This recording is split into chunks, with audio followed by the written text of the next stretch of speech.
ओ मैंने ओ कर दो सतगुरु दया ओ मैंने ओ मुझे बख्शो दिया करे ओ ना मैं लिया ना तेरा कर दो सतगुरु ओ मैंने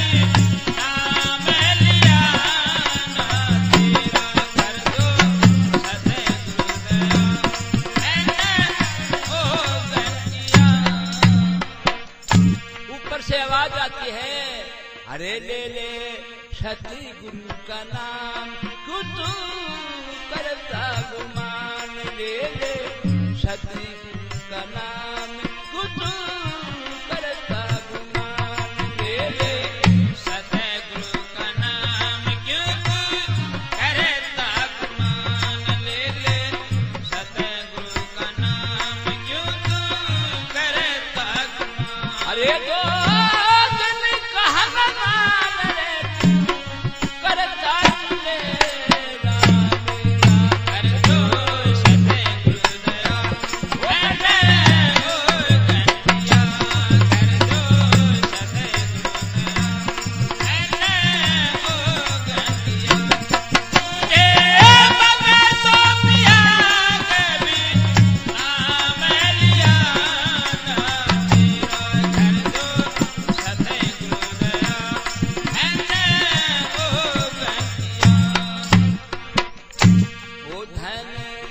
सतगुरु का बोल तेरा लगता क्या मोल धन सतगुरु का बोल तेरा लगता क्या मोल धन सतगुरु का बोल तेरा लगता क्या मोल धन सतगुरु का बोल तेरा लगता क्या मोल अरे पापी दुखड़ा सफोल रट ले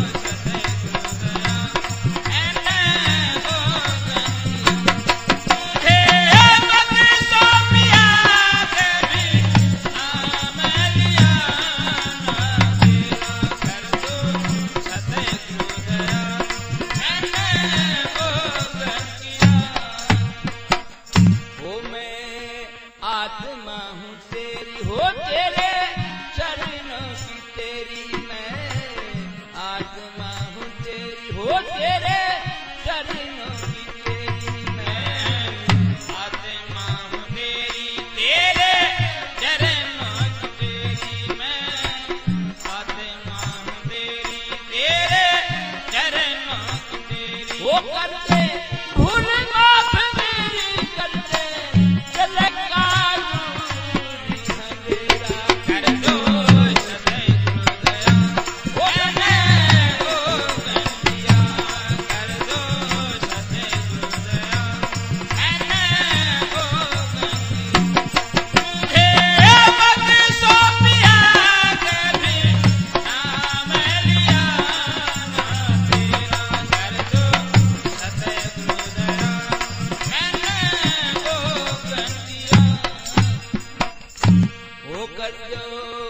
माफ कसूर अति कर लो मंजूर कर दो माफ कसूर अति कर लो मंजूरी माफ कसूर अति कर लो मंजूर कर दो माफ कसूर अति कर लो मंजूर ओ हमें जाना है जरूर हाँ तो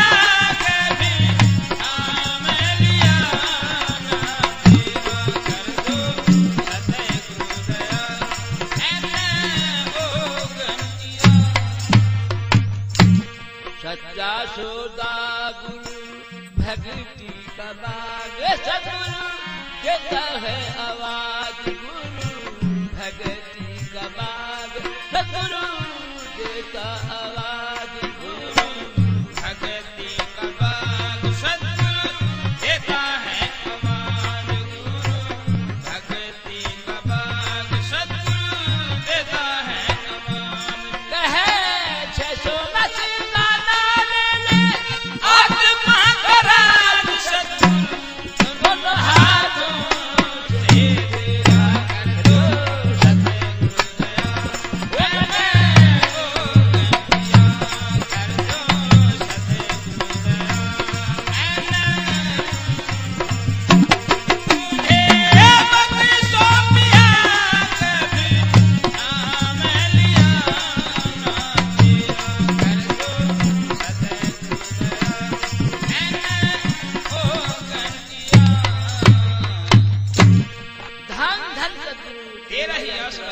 ये अपने मालिक के सामने हाथ जोड़ के अर्ज करती है हमारी आत्मा। जैसे पतिव्रता स्त्री जो है अपने पति के सामने कुछ सवाल पैदा करती है कि मेरे पति देव मुझे इस चीज की आवश्यकता है, तो हमारी आत्मा परमात्मा के सामने हाथ जोड़ कर अर्ज करती है कर दे सतगुरु दया मैंने अवगुण किया। मैंने अवगुण कौन सा किया? जब मैं गर्भवास में थी तो मैं इतनी तकलीफ में थी कि मेरे को बदबू से मेरा दम घुटा जाता था। आपने दाई नहर कर करके मेरे विस्मित लोक में भेजा और श्वास श्वास में नाम लेने के लिए कहा कि श्वास श्वास में नाम लेना पड़ेगा आपको। मैं यहाँ आकर के मृत्यु लोक की जब मेरे हवा लग गई मैं सब कुछ भूल गई, माता पिता का अधीन हो गई। इसलिए मैं हाथ जोड़ के बार बार यही अर्ज करती हूँ दाता मुझे दर्शन देने का मौका दे। आप मेरे पिता हैं, मैं आपका पुत्र हूँ, आप मेरे शब्द में आपकी आत्मा हूँ। इसलिए मैं बार बार आपसे यही करती हूँ कर दे सतगुरु दया मैंने अवगुण किया। देखिए दो जहान का मालिक परम संत आते हैं, वो कहते हैं कि हमने अवगुण किया है, लेकिन ये जीव दो पाई का मनुष्य होता है, ये गलती करके कभी नहीं कहता, पछतावा नहीं लेता है मैंने गलती किया है। मनुष्य गलती होती है लेकिन उसका पछतावा होना जरूरी है। कभी भी तेरे 5 तत्व पतित प्रकृति का पुतला होता है, इसमें अंदर सतगुरु मौजूद होता है। हम हर प्रकार से इस भली बात सतगुरु को पहचान कर सकते हैं कि हमारे अंदर 5 तत्व पतित प्रकृति मौजूद है। तो ये कभी भी पछतावा नहीं करते कि हे दाता आप मेरे अंदर बैठे हुए हैं और लक्ष और रसी योनि में सबसे श्रेष्ठ मनुष्य की मेरी योनि आपने बनाई है। धन सतगुरु का उसका कभी भी नहीं किया, उसका धन नहीं करा कि हे दाता मैं आपका बार बार धन करती हूँ कि आपने मेरे को इतनी योनि से बचा के एक मनुष्य योनि में लाए। आप मेरे अंदर शब्द है, मैं पहचान कर सकता हूँ कि ये मेरी माँ है, ये मेरा बाप है, मेरा भाई है। और ऐसी कोई योनि नहीं होती जब तक वो बाहर की योनियों के अंदर दूध का असर, जब तक दूध पीता है जब तक उसकी माँ होती है। हमारे अंदर जो है सब कुछ मौजूद है। ये कहती है कि धन सतगुरु का कभी भी मैंने नहीं बोला कि जिसने मेरे को मनुष्य का रूप दिया है। मैं आत्मा हूँ तेरी, ये दाता मैं आप ही की आत्मा हूँ, मेरे परमात्मा है, मैं आपकी आत्मा हूँ। मैं इस मृत्यु के दुखों में बहुत दुखी हूँ। मैं आत्मा हूँ तेरी, तेरे चरणों की चेरी, मैं आपकी चरणों की धूल हूँ, चरणों की चेरी। कदे भूल माफ मेरी, कदे मेरे दिल के दूर अंधेरा, मेरे अंदर जो भरम का अंधेरा भरा हुआ है, हे दाता उसको दूर कर ताकि मैं आपको पहचान कर सकूं। कर दे माफ कसूर अर्जी कर दे मजदूर, दाता मेरे से जो कसूर हुआ है, क्यों मैं आपको बर्तन भरने के बाद मैं भूल गई इसलिए मेरे को कसूर हुआ है। कर दे माफ कसूर अर्जी कर दे मजदूर, हमें जाना जरूर ये चिड़िया रैन बसेरा। संतों ने क्या कहा है, अरे आया सो ही जाएगा, अरे आया सो ही जाएगा, नर मत कर घना गरूर, ये मिट्टी में मिल जाएगा तेरा कंचन वर्गा नूर। है इंसान तू सोच ले, ये ऐसा शरीर मिलना बहुत लक्ष्य और ऐसी योनि भूतने के बाद ही मन का रूप मिलता है।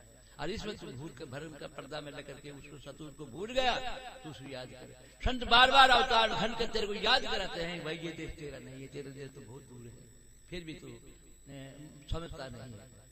सत्ता सौदा गुरु भक्ति का बाद उन्होंने फिर संतों ने सत्ता सौदा ऐसा डेरा बनाया जिसके अंदर जितनी रूहें हैं उनका पालन पोषण कौन करता है। जैसे पौधा फूल होता है उसका वो मालिक जो है बरसात से हर प्रकार से उनको बचा करके उनको फूल खिलाता है।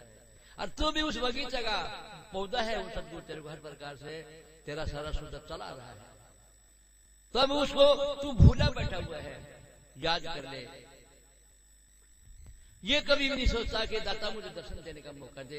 वो सतगुरु जो है दर्शन देने का मौका देता है, लेकिन तू सच्चा सौदा कर, उस मालिक के साथ प्रेम कर, उस मालिक के साथ जो है याद कर, वो तेरे को हमेशा बुढ़ी कर रहा है। फिर कैसे क्या कहा है? ओ कभी ओ तरस दिखाओगे सबद गुरुदाता, ओ कभी तरस दिखाओगे सबद गुरुदाता, ओ कभी तरस दिखाओगे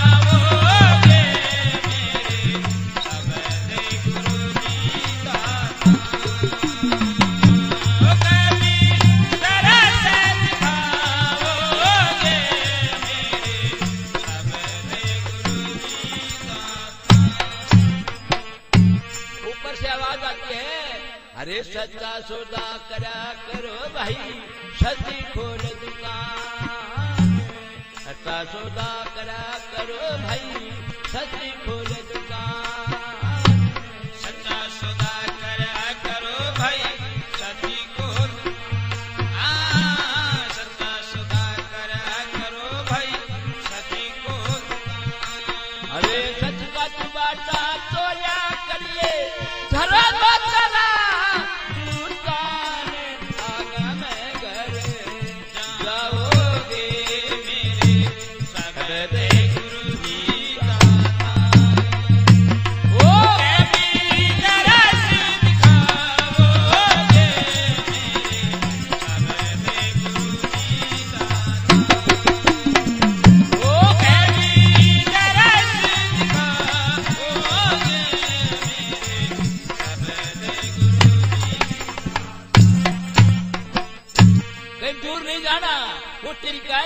मौजूद है। अपने घट के अंदर ध्यान लगा के देख, वो सचमुच तेरे अंदर मालिक याद करता है। तेरी घट के अंदर सच्चा सौदा नो करोड़ी लाल भाई, तेरे घट में सच्चा सौदा नो करोड़ी लाल, तेरी काया में सच्चा सौदा नो करोड़ी, तेरी काया में सच्चा सौदा नो करोड़ी। अरे गांठ खोज पर क्या नहीं तू सब हुआ कंगाल, वहां से अगन पाओगे मेरे सबद गुरुनीदा, वो कभी तरस दिखाओगे मेरे सबद गुरुनीदा, कभी तरस दिखाओगे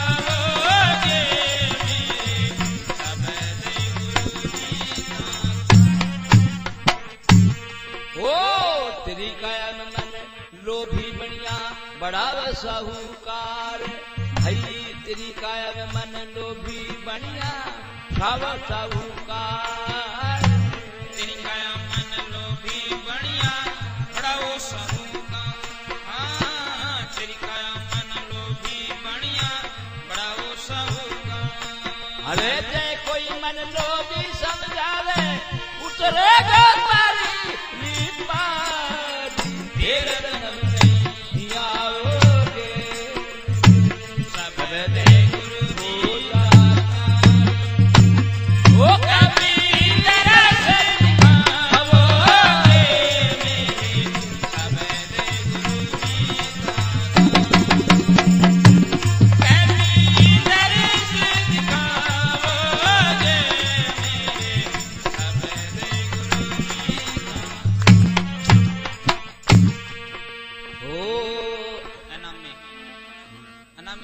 अनामी देश मेरा सतगुरु बैठा लगा चरण से ध्यान, वो अनामी देश मेरा सतगुरु बैठा लगा चरण में ध्यान, सतगुरु बैठा लगा अनामी देश मेरा सतगुरु बैठा लगा चरण में ध्यान, ऐसे समझता न मिलना चाहे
महाती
अगम देश में खरबो सूरज सतगुरु मिले दयाल। अगम देश में खरबो सूरज सतगुरु